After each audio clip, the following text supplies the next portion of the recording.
설교 자리는 늘 떨리는 것 같습니다. 저도 지금 많이 떨리고요. 뭐 그렇게 보이지 않으시겠지만 막 이게 다리하고 팔은 발발발 이렇게 떨고 있습니다.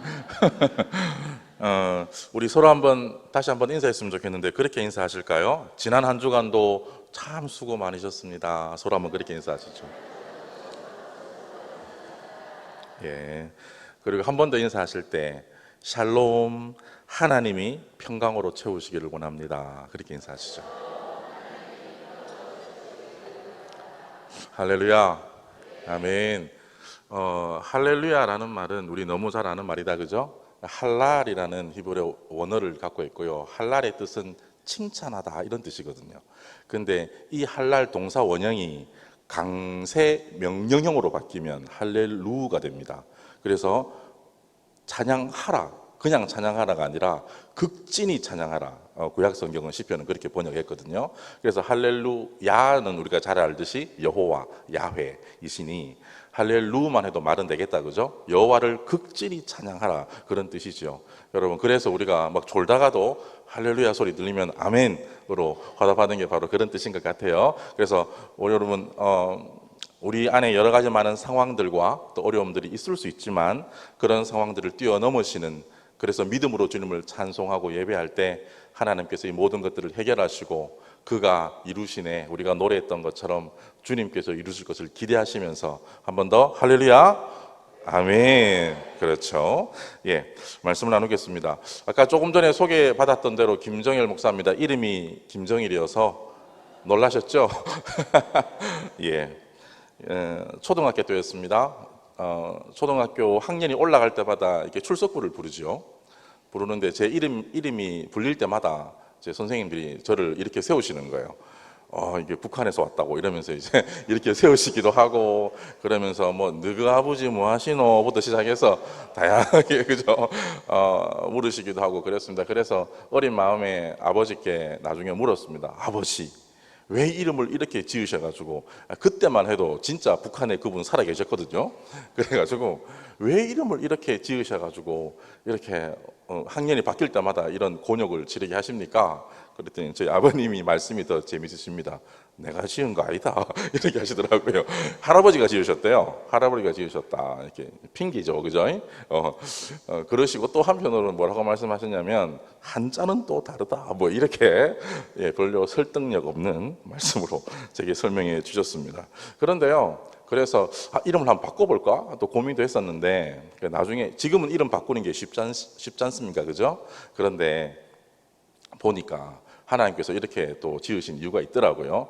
성도님들이 너무 잘 기억해 주시는 거예요.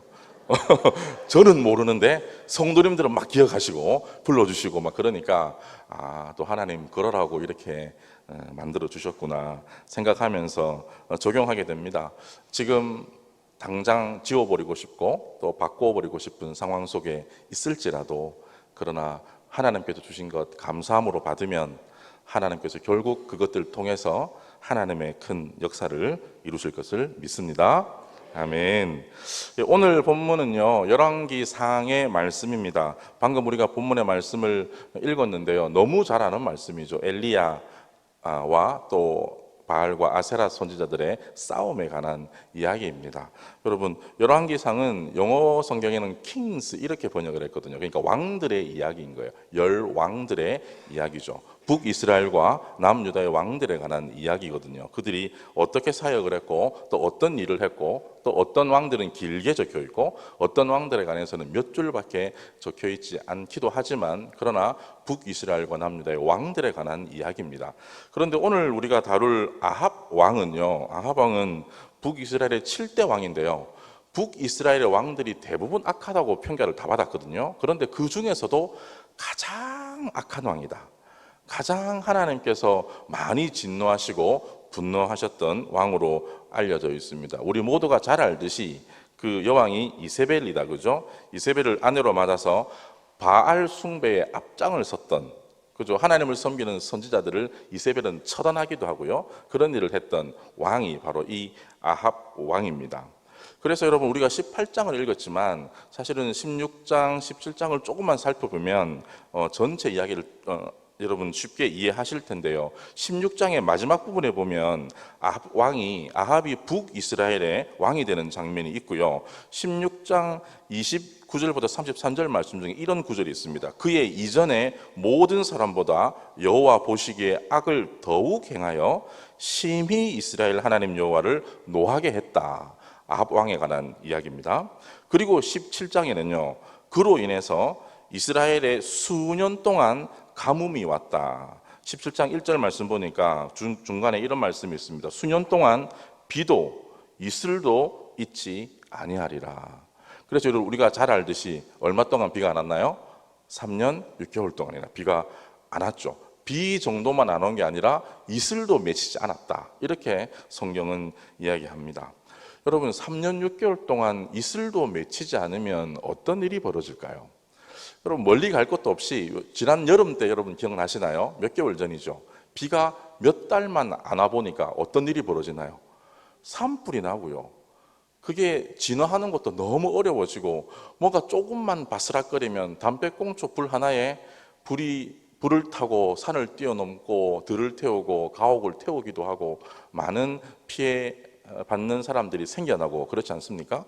그러니까 그게 몇 개월 정도만 해도 그리고 중동 지역도 아니고요. 이 산이 많고 물이 많은 이 한국 땅만 해도 몇 개월만 비가 오지 않아도 그 정도 상태가 악화되는데 하물며 중동 지역에 그 사막 지역에요. 3년 6개월 동안 비가 오질 않았으니 얼마나 심각한 상황으로 전 나라가 치닫았을지 우리는 충분히 예상할 수 있습니다. 그런데요. 드디어 18장 우리가 읽진 않았지만 1절 말씀에 여호와의 말씀이 엘리야에게 임하여 드디어 하나님께서 엘리야를 부르시고 하시는 말씀이 이런 말씀입니다. 너는 가서 아합에게 보이라. 내가 비를 지면에 내릴 것이다. 얼마나 정말 중요한 그리고 금쪽 같은 소식이었을까요? 그죠? 얼마나 기쁜 소식이었겠습니까? 그런데요. 너는 가서 아합에게 보이고 비가 올 것이라는 것을 알려라 이렇게 말하는데요. 엘리야가 하는 행동은 조금 그것과는 추가된 행동들을 하게 됩니다. 그게 우리가 너무 잘 아는 18장에 있는 내용의 말씀인데요. 천천히 말씀을 보면서 주님께 나갔으면 좋겠습니다. 엘리야가 이스라엘 백성들 전체와 그리고 바알과 아세라 선지자 총 850명 그리고 아합 왕까지 해서 갈멜산으로 모이게 만듭니다. 그게 18장에 있는 내용이고요. 그리고 나서 이스라엘 백성들을 향하여 이렇게 이야기합니다. 21절 말씀인데요. 너희가 어느 때까지 둘 사이에서 머뭇머뭇하려느냐. 다시요. 뭐라고 말했다고요? 백성들을 향하여 너희가 어느 때까지 둘 사이에서 머뭇머뭇하려느냐. 여기서 둘은 뭘 말하는 걸까요? 하나님과 바알 사이에서 그 말하는 거죠. 하나님도 섬기는 것 같았다가 언제는 또 바알을 섬기고 막 있다가 또 필요하면 하나님께 붙은 것 같았다가 또 다른 우상도 막 숭배했다가 필요할 때는 그죠? 그랬다는 것이죠. 그래서 이스라엘 백성들을 향하여 이 이야기를 하고요. 그 다음 사건들이 계속 진행되는 것입니다. 여러분 여기서 잠깐 우리가 생각해 봐야 할 것이 있는데요. 여러분 어느 때까지 너희가 이 둘 사이에서 머뭇머뭇하려느냐. 이 상황이 여러분 지금 혹시 우리의 상황은 아닌지 겸손하게 우리 자신에게 적용해 보았으면 좋겠습니다. 영적인 머뭇거림이 있었다는 것이죠. 혹 우리에게는 그런 것 없습니까? 왕년에 내가 청년 때는 내가 한가닥 했는데 청년 때는 맨날 교회 나와서 내가 열심을 했고 그죠? 우리 동부교는 아닌데 다른 교회 분들 그런 분들 그 말씀 많이 하세요. 내가 20년 전에는 내가 초반에는 내가 우리 교회가 이럴 때는 내가 이렇게 했고 저렇게 했고 주일 새벽부터 밤까지 그냥 발이 딸도록 뛰어다녔고 그죠? 그런 말씀들 많이 하시잖아요. 그러니까 그 열정들이 있었다는 거죠. 하나님을 향한 그리고 교회를 향한 뜨거운 마음이 있었다는 것이죠. 헌신도 있었고요. 하나님을 향한 뜨거운 사랑도 있었고요. 믿음도 출중했습니다. 쏟아붓지 않고 그러나 대충대충 하는 사람들로 그런 사람들이 변화했다는 것이죠. 둘 사이에서 머뭇머뭇하려느냐. 이 한마디는 정확하게 그 당시에 이스라엘 백성들의 상태를 고스란히 표현하고 있는 것이었습니다. 여러분, 이 상태는 정확히 2000년 전쯤에 라오디게아 교회를 향하여 하나님께서 하신 말씀 그대로 찹지도 않고 더웁지도 않다 표현하셨던 바로 그 표현과도 비슷한 표현 아니겠습니까? 그러나 오늘날 혹시 우리는 어떤가요? 혹시 우리는 옛날에 있었던 영화, 옛날에 있었던 대단했던 순간들, 상황들, 그런 것들만 기억하고 되뇌이면서 오늘을 살고 있는 것은 아닌지 돌아보아야 할 것입니다. 옛날에 왕년에는 좋았는데 지금은 왜 이러는지 모르겠다. 이 말을 다른 말로 바꾸면 갱년기죠. 여러분 어떻습니까? 내가 20대 때만 해도 이 옷이 다 맞았는데 지금은 도무지 노력을 해도 안 된다 이게. 그렇게 장롱 속에 있는 옷이 몇 벌이고, 그죠? 버리지 못하고 뭐 그런 것도 시작해서 너무 힘든 거예요. 옛날엔 너무 금방금방 했는데 지금은 도저히 안 되는 거예요. 너무 지치기도 하고, 때론 아침 기분 달랐다가 점심때 기분 또 달랐다가 저녁이 되면 또 달라지고. 갱년기죠. 영적인 갱년기가 있다는 것입니다. 영적인 침체라고도 표현할 수 있을까요? 그렇다면 오늘의 말씀을 조금 더 묵상하면서 이 영적인 침체를 어떻게 풀어나가야 할지 좀 볼 수 있기를 원합니다. 저를 따라 하실까요? 첫 번째로 무너진 제단을 수축하라. 그렇습니다. 30절, 31절 말씀 보니까요, 이렇게 말씀합니다. 30절 말씀 보니까 이스라엘 백성들을 다 불러 모읍니다. 30절에 엘리야가 모든 백성을 향하여 이르되 내게로 가까이 오라. 백성이 다 그에게 가까이 가매 그가 무너진 여호와의 제단을 수축하되, 이렇게 말하고 있습니다. 여러분, 엘리야가 가장 처음 한 행동은 그 많은 사람들을 불러놓고요, 가장 처음으로 한 행동은 무엇입니까? 제단을 수축하는 것이었습니다. 여러분, 여기서 오늘 말씀에서 제단을 수축했다라는 이 단어는 히브리어에는 이렇게 되어 있습니다. 라파라는 단어를 썼습니다. 라파? 어디서 많이 들었죠? 하나님의 성품을 이야기할 때 여호와 라파, 어떤 하나님요? 치료하시는 하나님. 그러니까 제단을 수축하라, 조금 더 번역하면, 정확히 번역하면 치료했다는 거예요. 제단을 온전히 상하고, 제단을 뭘 상징합니까? 예배를 상징하는 거잖아요. 무너진 예배의 자리들, 단순히 돌을 쌓는 것이 아니라 오염되고 상해버린 예배를 치유하기를 원하셨다는 것입니다. 예배를 바로 세우기 원하셨다는 것입니다. 여러분, 지금 우리의 삶을 한번 여러분 돌아보시겠습니까? 그때가 언제였습니까? 먹물보다도 더 검은 우리의 죄를, 내 죄가 깨달아져서 통렬히 회개하며 하나님 앞에 밤새워 눈물로 엎드렸던 그때가 언제였습니까? 그런 죄인 중에 괴수 같은 우리를 구원해 주신 그 은혜에 감사하고 감격해서 찬양하며 노래하며 하루 종일 입에서 찬양이 떠나지 않았던 적이 여러분 언제였었습니까?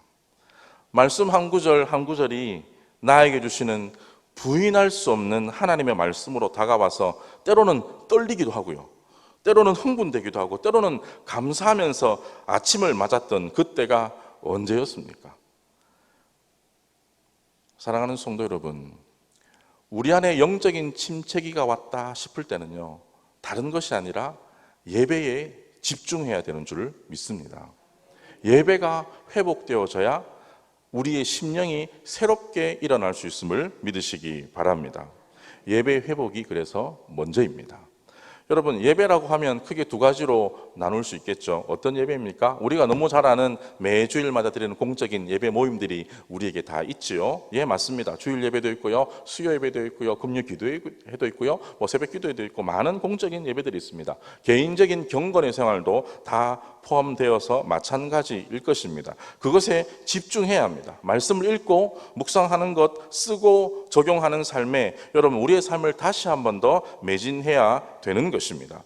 말씀이 진정 하나님의 말씀으로 우리에게 녹아들도록 계속하여 말씀을 묵상하고 연구하는 것도 우리에게 필요합니다. 여러분, 한국교회 트렌드 2026이라는 책을 보니까요, 그런 내용이 있습니다. 코로나 이후에 성도들의 교회 섬김은 조금 줄어든 것 같다. 여러분 인정하시나요? 어떻습니까? 코로나 이전보다 교회에 나오는 빈도나 섬김의 숫자는 조금 한두 개라도 좀 줄어든 것 같다. 그 사람들의 평가가 그렇습니다. 그런데 유튜브로 개인적으로 은혜 받는 성도들의 수는 더 많이 늘어났대요. 그러니까 나와서 은혜 받고 나와서 말씀을 듣고 기도하는 것은 조금 약해졌을지 모르는데, 또 성도들은 개인적으로 설교를 찾아서 듣고 찬양을 찾아서 듣고 유튜브나 다른 모든 다른 매체들을 통해서 은혜를 누리는 횟수는 더 많아졌다, 이렇게 평가하는 내용들을 들었습니다. 여러분, 그러나 우리가 놓치지 말아야 할 것은 함께 모여 드리는 이 예배의 중요성입니다. 하나님께서 왜 이 땅에 교회 공동체를 세우셨는지를 우리는 절대 놓치면 안 된다는 것입니다. 하나님께서 우리가 함께 모여서 예배할 때 함께 모여서 기도하고 서로의 기도 소리를 듣고 서로의 아픔을 함께 위로하고 이 돌보는 사역들 가운데 하나님께서 우리 가운데 주신 뜻이 있다는 것입니다. 여러분, 어떤 분들은 이렇게 이야기하더라고요. 교회 가면 너무 힘들어요. 보기 싫은 누구도 봐야 되고 힘든 누구도 피해 다녀야 되고, 그냥 목사님 집에서 그냥 유튜브 켜놓고 그냥 말씀 듣고 또 성가대 찬양 듣고 헌금 온라인으로 붙이고 그렇게 해도 되는 것 아니에요? 이렇게 부르시는 분들이 많으시더라고요. 여러분, 그런데요, 임시방편이죠. 온라인 예배에 관한 이야기들 또 다음에 기회가 있으면 나누고 싶지만, 그러나 함께 모여서 우리가 예배드리는 이 예배를 하나님께서 우리 가운데 허락하신 이유가 있다는 것입니다. 형식이라고 볼 수도 있지만 이 좋은 형식은요, 진짜 참된 진리를 보존하는 빛나는 그릇이 될 수 있거든요. 우리 가운데 참된 은혜가 있다면 그 은혜를 잘 싸매고 드러내고 보유하고 알릴 수 있는 좋은 그릇이, 툴이, 형식이 된다는 것입니다. 함께 모여서 드리는 이 예배를 절대 우리는 놓치지 말아야 할 것입니다. 또한 삶의 예배 회복에 대해서 이야기할 때 삶의 예배를 빠뜨려 놓을 수 없지요. 로마서 12장 1절 말씀인데요, 우리 너무 잘 아는 말씀이잖아요. 로마서 12장 1절 말씀 다 같이 한번 읽어보겠습니다. 시작. 그러므로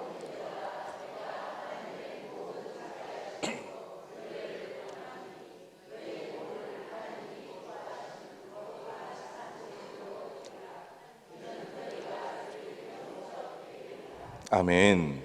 사도 바울은 뭐라고 말하고 있습니까? 형제들아, 내가 하나님의 모든 자비하심으로 너희를 권하노니 너희 몸을, 그러니까 산 제물로, 구약시대의 제사 제물은 어떤 거죠? 죽여서 드리는 것인데, 이제는 하나님이 정말 기뻐 받으시는 예배는 너희 몸을, 너희의 삶을 살아있는 제물로 드리는 것이다, 이렇게 지금 표현하고 있습니다. 그것은 우리의 삶의 예배를 말하는 것이죠. 이는 너희가 드릴 영적인 예배니라. 한글 성경은 영적 예배니라 이렇게 번역했는데요, 이 영적이라는 이 표현은 헬라어는 로기코스라는 단어를 쓰는데, 이 로기코스에서 영어의 로직이라는 단어가 파생이 됐거든요. 논리적인, 이치에 맞는, 그런 뜻입니다. 그렇다면 이 말씀을 정확하게 번역하자면 그렇습니다. 우리의 몸을 하나님이 기뻐하시는 거룩한 살아있는 제물로 드리는 삶의 예배를 드리는 것이 너희가 드릴 마땅한 예배다, 상식적인 예배다. 주일만 모여서 드리는 예배를 더 뛰어넘어서 월요일부터 토요일까지도 마땅히 우리들의 삶으로 하나님께 예배 드려야 한다. 성경은 우리에게 그렇게 말씀하고 있는 것입니다. 사랑하는 성도 여러분, 무너지고 식어진 그리고 흐트러진 제단의 돌을 하나하나 쌓기 시작하는 그 엘리야의 심정으로 우리는 이 예배를 회복하는 것에 집중해야 될 줄 믿습니다. 두 번째로요, 영적 침체를, 그리고 영적 갱년기를 어떻게 회복하고 다시 일어날 수 있을까요? 두 번째, 저를 따라 하실까요? 바른 삶을 회복하라. 아멘입니다. 오늘 36절, 37절 말씀 보니까요, 이렇게 이야기하고 있습니다. 이 두 절은 여러분 잘 아시죠? 바알과 아세라 선지들을 다 불러 모아놓고 물을 붓고 송아지에 각을 뜨고 완전히 다 제사 드릴 준비를 다 해놓고요, 엘리야가 하나님께 올려드리는 기도입니다. 이 두 절이 기도인데요, 기도의 내용에서 우리가 정말 중요한 몇 가지를 찾을 수 있는데요, 36절, 37절 말씀에 똑같이 반복되는 단어가 있는 동사가 있는데요, 그것은 뭐냐면 알게 해 주십시오. 이겁니다. 36절 말씀 보니까요. 저녁 소재 드릴 때에 이르러 선지자 엘리야가 나가서 말하되 쭉쭉쭉 기도의 제목들을 말하고요. 내가 주의 말씀대로 이 모든 일을 행하는 것을 오늘 이 백성들로 하여금 알게 하여 주시옵소서. 그리고 37절에도 여호와여 내게 응답하소서. 이 백성에게 주 여호와는 하나님이신 것과 주는 그들의 마음을 되돌이키심을 어떻게 해요? 알게 하옵소서.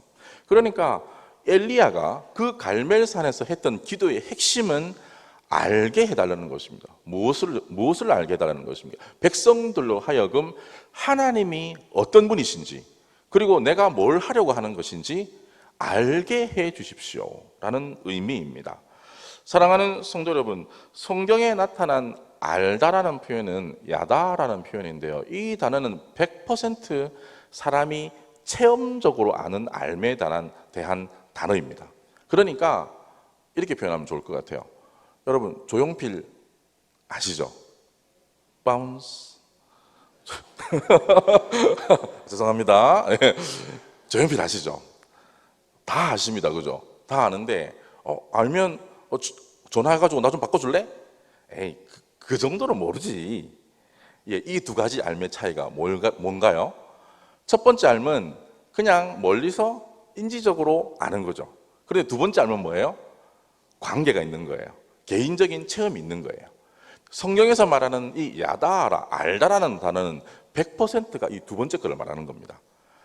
내가 만나서 내가 개인적으로 내가 체험해서 아는 알을 이야기하는 것입니다. 그러니까 정리하면 이렇습니다. 엘리야가 갈멜산 상에서 기도했던 그 기도의 내용에 백성들로 하여금 알게 해 주십시오. 하나님이 어떤 분이신지, 여기서 내가 무엇을 하려고 하는 것인지 알게 해 주십시오 했던 것은 이 사건을 통하여 정말 하나님께서 나의 하나님이 되시고 하나님이 지금 살아계신 하나님이 되셔서 지금 우리 가운데 역사하는 분이심을 체험하게 해 주십시오. 그것을 깨닫게 해 주십시오라고 기도했던 것입니다. 여러분, 우리 가운데 이 알미 회복되어지기를 정말 간절히 축복합니다. 오늘 내용 말씀 보니까 하나님에 대한 알미 회복되기를 주께서 이스라엘 중에 하나님이신 것을 알게 해달라고 기도했고요. 멀리 계신 하나님이 아니라 하늘에만 계신 어떤 위대한 어떤 존재가 아니라 하나님이 지금 우리와 함께, 지금 나와 함께, 지금 내 안에, 지금 이곳에 역사하시는 그 하나님을 알게 하여 주시옵소서. 할렐루야. 그렇게 기도했다는 것입니다. 또 뭐라고요? 어떻게 기도했습니까? 내가 주님의 종인 것을 알게 해 주십시오. 여러분, 한국 사람들은 우리 이런 문화가 많잖아요. 우리 엄마, 우리 집에 가자. 우리 엄마가 진짜 우리 엄마인가요? 네 엄마도 되고 내 엄마도 되고 우리 엄마 이렇게 되는 건가요? 아니죠. 내 엄마인 거죠. 근데 그것을 어떻게 표현해요? 우리 엄마 이렇게 표현하죠. 그러니까 우리라는 이 단어 속에 한국어 어법에는 굉장히 많은 의미들이 있는 것 같아요. 그러나 우리라는 이 단어 안에 사실은 숨기도 참 쉬워요. 내가 하나님 앞에 엎드려야 될 것들을 그냥 우리라는 말로 그냥 뭉뚱그리로 넘어가는 성향이 있다는 거죠. 사랑하는 성도 여러분, 엘리야는 그 갈멜산에서 내가 주님의 종인 것을 알게 하여 주십시오. 백성들이 그렇게 기도했다는 것입니다. 개인적인 하나님과의 관계가 회복되어야 할 것을 지금 이야기하고 있습니다. 또 무엇입니까? 내가 주님의 말씀대로 이 모든 일을 행하고 있다는 것을 알게 해 주십시오. 이스라엘 백성들이요. 무엇입니까? 이 땅의 기준들은 계속 변하는데요. 하나님의 주님의 말씀이 내 삶의 기준 되어서 하나님의 말씀에 따라서 내가 이 일을 하고 있다는 것을 이스라엘 백성들이 알게 해 주십시오. 하나님의 말씀이 지금 내가 하는 모든 것의 시작이 되었다는 것을 알게 해 주십시오. 하나님의 말씀 따라 내가 움직이고 섬기고 있음을 깨닫게 해 주십시오 라고 엘리야는 기도하고 있는 것입니다. 사랑하는 성도 여러분, 하나님의 이 말씀이 그리하여 우리 삶 가운데 깊이 박혀서 우리 삶의 기준이 되고 그 말씀을 따라 살아낼 수 있는 우리 모든 성도님들 되기를 간절히 축복합니다. 그리고 37절에는요, 알게 해주시는데 주 여호와는 하나님이신 것과 마음을 되돌이키시는 분이심을 이번 사건을 통하여 알게 해주십시오. 이렇게 지금 기도하고 있는 것입니다. 여러분, 옛말에 사람 참 안 변한다 이런 말 여러분 잘 아시죠? 여러분, 실제 살아보신 여러분 어떠세요? 그 말 맞는 것 같으세요? 그렇죠? 잘 안 변하죠. 저도 이게 사역을 해보니까 그런 것 같아요. 잘 안 변한 것 같아요. 그 사람, 그 사람 안 변해.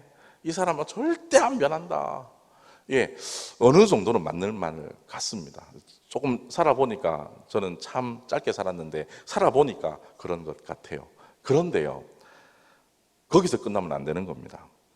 사람이 참 잘 안 변하는 것 맞는데, 그러나 하나님이 하시면 못 바꿀 사람도 없다.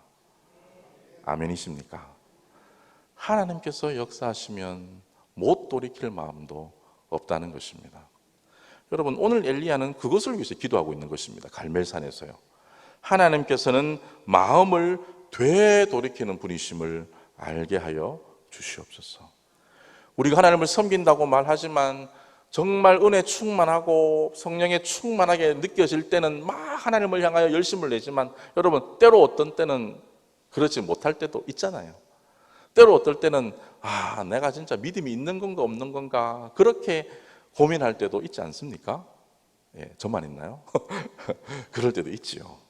그런데요, 여러분, 오늘 말씀을 믿으십시오. 여호와는 마음을 되돌이키는 분이심을 알게 하여 주시옵소서.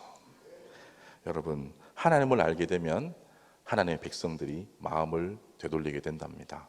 그런 하나님을 아는 은혜가 오늘 이 저녁에도 우리 가운데 있기를 간절히 축복합니다. 마지막으로요, 영적 침체, 영적 갱년기에서 어떻게 다시 회복되고 일어날 수 있을까요? 세 번째입니다. 저를 따라 하실까요? 여호와의 불을 기다리라. 아멘. 여러분, 엘리야는 제단을 쌓았습니다. 물이 귀한 그 가뭄이 3년 6개월이나 지속된 바로 그 시간에 물을 그냥 몇 드럼통을 제단 위에 부으랍니다. 제단 제물 위에도 붓고 도랑에도 붓고 그렇게 하랍니다. 그러니까 여러분, 제단이 많이 적셔졌겠죠. 하나님의 말씀도 여러분 다시 말씀을 되돌이켜 보시겠습니까? 18장 1절 말씀에 내가 비를 내리리라 그렇게 표현했거든요. 그러니까 사실 엘리야에게 하나님께서는 불에 대해서 설명한 적은 없으세요. 말씀하신 적은 없으세요. 그런데 엘리야는 나중에 비가 왔습니다. 그죠? 비가 왔는데요, 그 직전에 지금 뭘 하고 있는 거예요? 기도합니다. 하나님, 이 백성들이 하나님이 어떤 분이신지 깨닫게 하고 알게 해 주십시오. 그렇게 막 기도하니까요, 그 순간 하늘에서 불이 내립니다. 불이 내려서 그 제물과 그 도랑에 있는 모든 것들을 핥듯이 그냥 성경 표현 그대로 그죠? 핥아버렸다 이렇게 표현합니다. 여러분, 그 느낌이 생각나시나요? 불이 너무 강렬하면 그냥 물이 바로 증발해버리는, 그죠? 핥아버렸다 이렇게 표현했거든요. 그리고 그 제물을 다 번제로 태워버린 것이지요. 물이 필요한데 불이 먼저 내립니다. 무슨 의미일까요? 우리가 기도해서 하나님의 뜻이 이루어지고 가뭄이 3년 6개월 동안 있었으니 비가 오는 것이, 물이 내리는 것이 정말 필요한 것입니다. 그게 해결책입니다. 그걸 모든 사람들이 기대합니다. 그러나 하나님의 백성들에게는 필요한 것이 먼저 있습니다. 여호와의 불입니다. 곧 영적인 정결함입니다. 우리 모든 부정하고 추잡하고 더러운 영적으로 하나님이 기뻐하지 않는 것들이 여호와의 불로 말미암아 태워져야, 하나님의 백성들은 그게 먼저 이루어져야 그 다음 것이 응답이 의미가 있고 그것이 하나님께서 기뻐 받으시는 온전한 기도 응답이 되는 것이고 예배가 되는 것이고 찬양이 될 수 있다고 오늘 성경은 우리에게 말씀하고 있는 것입니다. 여러분, 참된 삶의 부흥은요, 그래서 여호와의 불로부터 시작된다는 것을 여러분 믿으시기 바랍니다. 사랑하는 성도 여러분, 우상을 숭배한 악한 왕으로부터요, 영적인 양다리를 걸치고서 머뭇머뭇거리고 있는 백성들에게까지, 여러분, 이스라엘 전체의 총체적인 폐역함이죠. 총체적인 타락의 영적인 침체 속에서도 그들을 포기하지 않으시고 치료하시는 하나님의 은혜가 오늘 이 말씀의 은혜처럼 오늘 이곳 가운데, 우리 동부교회 가운데 충만하기를 간절히 축복합니다. 여러분, 무너진 예배의 재단이 다시 회복되어지기를 간절히 원합니다. 그리고 또한 하나님에 대한 체험적인 그 알미, 그 지식이 새로워지기를 간절히 축복합니다. 그리고 오늘 불같은 능력으로 회복시키시는 라파의 하나님의 그 은혜가 오늘 부산 동부교회의 모든 성도님들 가운데 또 교회 공동체 위에 동일한 은혜로 충만하게 채워주시기를 간절히 축복합니다.